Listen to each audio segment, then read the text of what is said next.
Hi, my name is Lori Billiard. I'm the owner and founder of Lily of the Valley Gut Health, and I put together a presentation called Gut Health and Immunity through a functional medicine lens.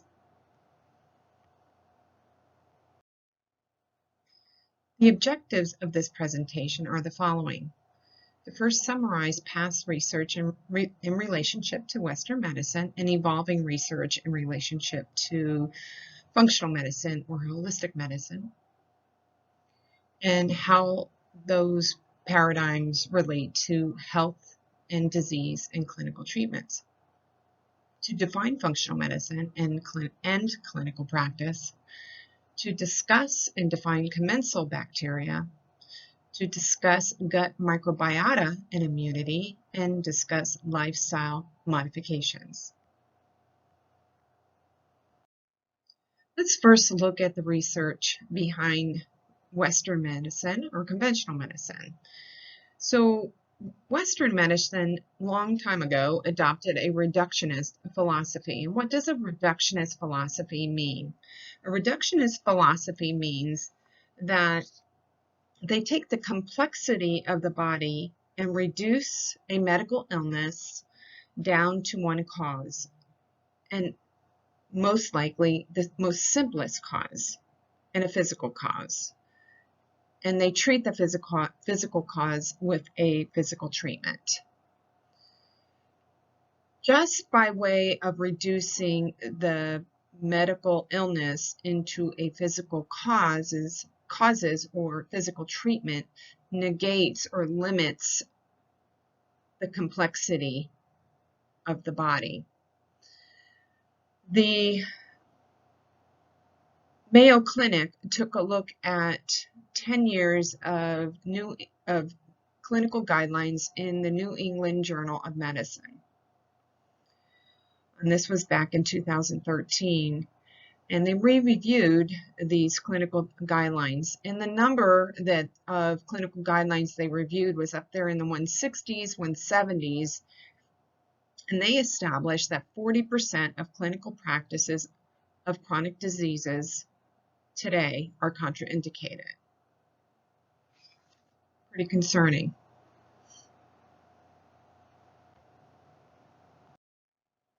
That brings us to microbiome research.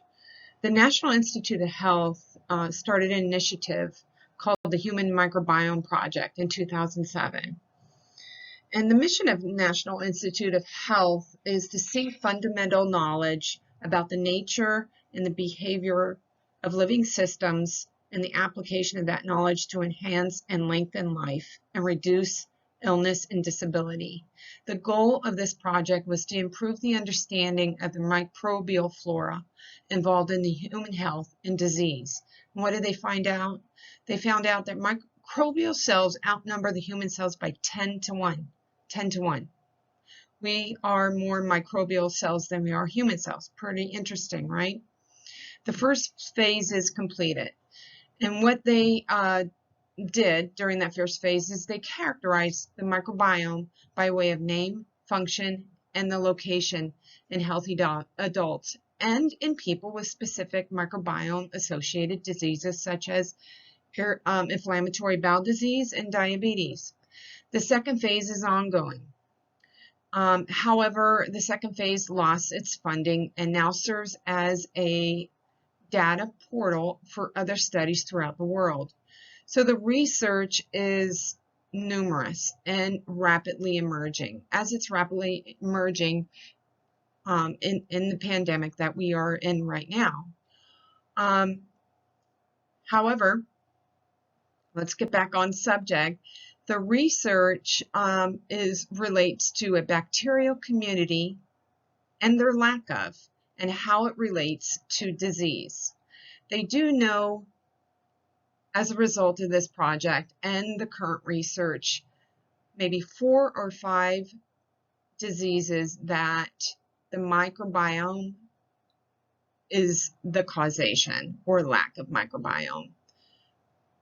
Colon cancer, inflammatory bowel disease, irritable bowel syndrome,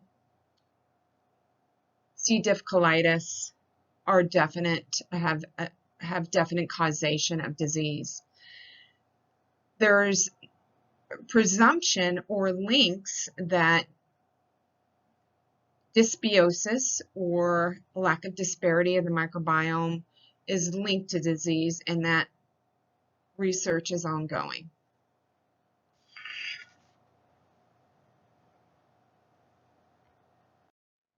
So where are we at today? We're redefining disease. We're looking at things, human health and disease, through a different lens. That different lens can be functional medicine, holistic medicine, Eastern medicine. But let's talk a little bit about functional medicine. The symptoms or complaints that the patient presents with, or the laundry list, is a functional medicine provider's goldmine. Why? Because we look at function, not just pathology. Because we look at cause, not just geography or where the symptoms are originating from. We look at physiologic systems, not just disease. You're not just an ICD code. We look at health as a continuum of optimum function versus you have a disease. Let's give you a good definition of functional medicine. This comes from the Institute of Functional Medicine.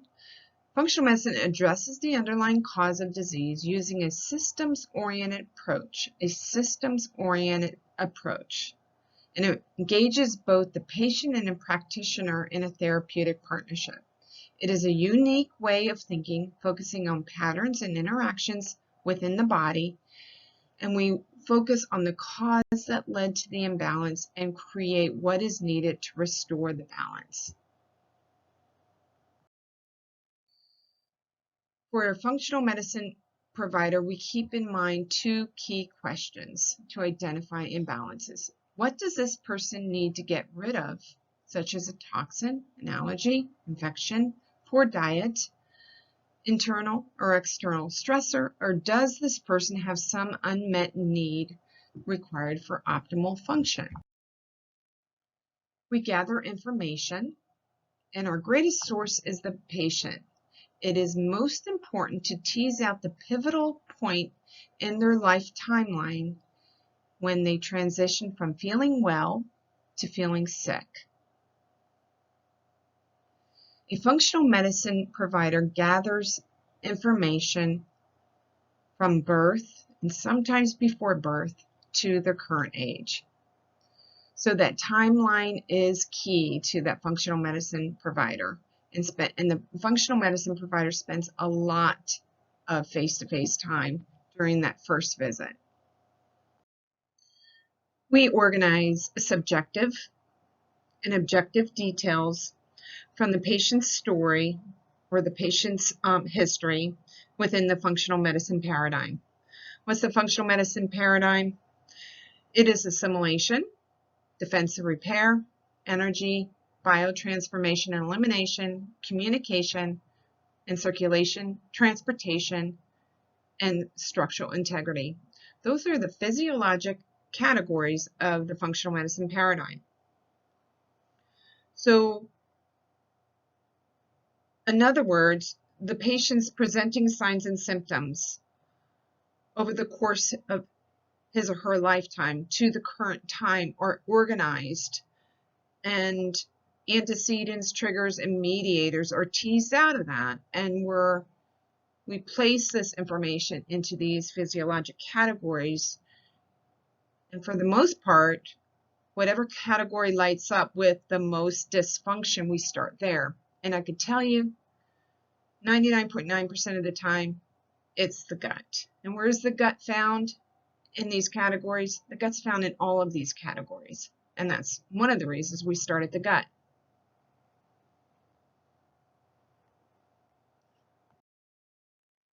What is the unmet need? Is it found in food or macronutrients? Is it found in micronutrients or vitamins, light, water, air, movement and rhythm? Are they doing too much exercise? not enough exercise, wrong exercise? Is there enough community connection and love in their life? And do they have meaning or purpose in their life? We initiate further functional medicine assessment by gathering objective information by way of the full exam with special attention to signs of malnutrition or nutritional deficiencies in the skin, nail, hair, buccal cavity, body habitus, and muscle tone. We use biomarkers and labs specific to functional medicine, and key here is the comprehensive stool analysis, which not only defines the gut microbiota, whether it be dysbiotic or not, but we can tell if there's infection or inflammation, a metabolite imbalance, and maldigestion. For a functional medicine provider, and the paradigm of functional medicine is for chronic disease management. It is an alternative paradigm for chronic disease management. We think of chronic disease as having one underlying cause. And what is that cause? It's chronic inflammation. Where does chronic inflammation start? It starts at the gut. What is the microbiome? I really like this little picture, and I'm going to talk in depth about this. I'll just use my pointer here. So this little guy can be anything. It could be food coming through the stomach. It could be a virus. It could be a bad bacteria. Anything. It could be a vitamin. This line here is the gut lining. These little guys here are the different bacteria that make up the gut microbiome. And there's several, as you can see. Oops. There we go. So this is, let's say this is a normal gut microbiome. As you can see, there are spaces here. So these spaces act as kind of doorways that nutrients can get through into the bloodstream way back here. And not everything can get through. If they're too large, it can't get through, right? However, if this guy is not here, and this guy's not here, and this guy's not here, oops, sorry, or maybe all three of them aren't here. The point is, guess what? This space, this lining, this barrier is wide open. So what's getting through is stuff that's not supposed to get through. I know I'm using stuff, but you can relate to that. So bad stuff can get through. Inflammation can get through. And what happens is, we've already talked a little bit about that the gut microbiome is a modulator for the immune system. So if larger particles are getting through into the gut lining, causing an inflammatory response, the immune system is upregulated. That means it's on high alert. If this upregulation occurs over time and becomes chronic, what the body starts to do is start to attack itself, and that's autoimmune disease. So what a functional medicine provider attempts to do is, let's get my eraser out. We want to, oh, there we go, wait. We want to bring back these guys. So they're doing what they're supposed to do, and that's caused this gut barrier so that, let's bring back this guy. Whoop, sorry. so that now there's only little spaces to allow that which is supposed to get through, such as nutrition and vitamins. And on top of that, all that upregulation that was the result of all the chronic inflammation, which was the result of all the stuff that's getting into the body, is downregulated, and this is acting in a wonderful commensal community that it's supposed to. So that's the gut microbiome. Love it. Okay, we talked a little bit about commensal bacteria, and I want to go into it a little further. And again, state that it's the perfect community. What does that mean? It means that different species of bacteria are living together in relationship with one another. And they're living in relationship with one another to provide food, locomotion, and shelter without harm to each other or the host. On top of that, they are also providing benefit to the host. Some examples of commensalism in nature are nurse plants, tree frogs, and remoral fish.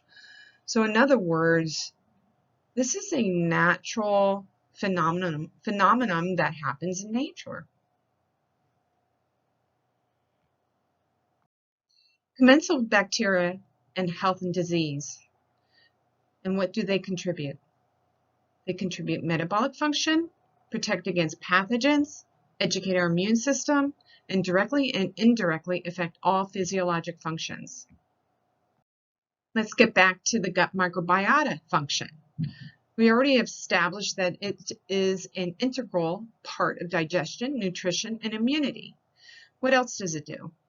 It generates nutrients from substances that are otherwise not digestible by the host. I'm going to stop there and talk a little bit about one example of that function. So xyloglucans are found in vegetables that are high in fiber, such as onions and lettuces. A bacteria called bacteroids digest the xyloglucans, or the fiber. And that's not where it stops. As a result, the bacteria produce short-chain fatty acids, which from the indigestible fiber. What is a short-chain fatty acid? A short-chain fatty acid is an important energy source for the gut mucosa, and critical in modulating an immune response.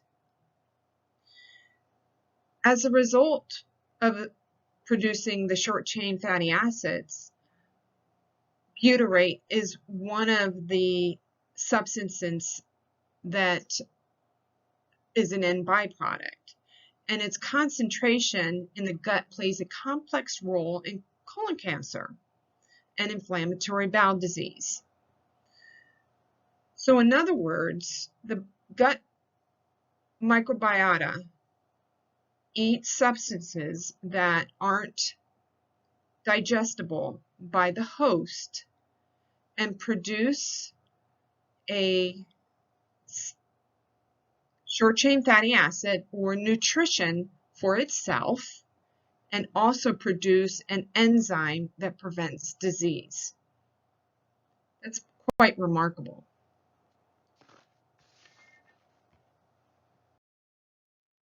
Immunity and commensal bacteria.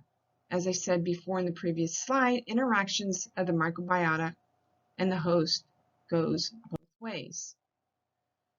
The functional medicine treatment plan starts with food. Food is medicine to a functional medicine provider. We start with whole foods, real foods, and lifestyle medicine first. More times than not, even before I got any information, I'm going to put the person on a therapeutic diet. It's either an inflammatory diet, anti-inflammatory diet, or an elimination diet. We always fix the gut first. Chronic disease, chronic inflammation, it starts at the gut. Remove food sensitivities, inflammatory or inflammatory foods. We optimize nutritional status. We balance hormones, thyroid, and adrenal and sex hormones. And detoxification is the last step. Okay, we're pretty much at the end of the PowerPoint presentation. I did want to talk briefly about lifestyle management of gut health and immunity. And that does start with stress reduction, adequate sleep, regular exercise, and adding a nutritious array of whole foods with 10 servings of veggies and fruits per day, including that which is found in garlic, onions, honey, and fermented foods. Some other lifestyle management that we can do is be on some supplements, whether or not you have a gut dysbiosis. As we age, we just don't absorb the vitamins that are necessary to promote health through food. So vitamin C, vitamin A, vitamin D, selenium, zinc, and a multi-strain probiotic is just a good regimen to be on for gut health and immunity, regardless of whether you have a gut dysbiosis. The other thing is just for health in general. But let me tell you, there is definitely a gut-brain connection for hormones or any mental health disorder.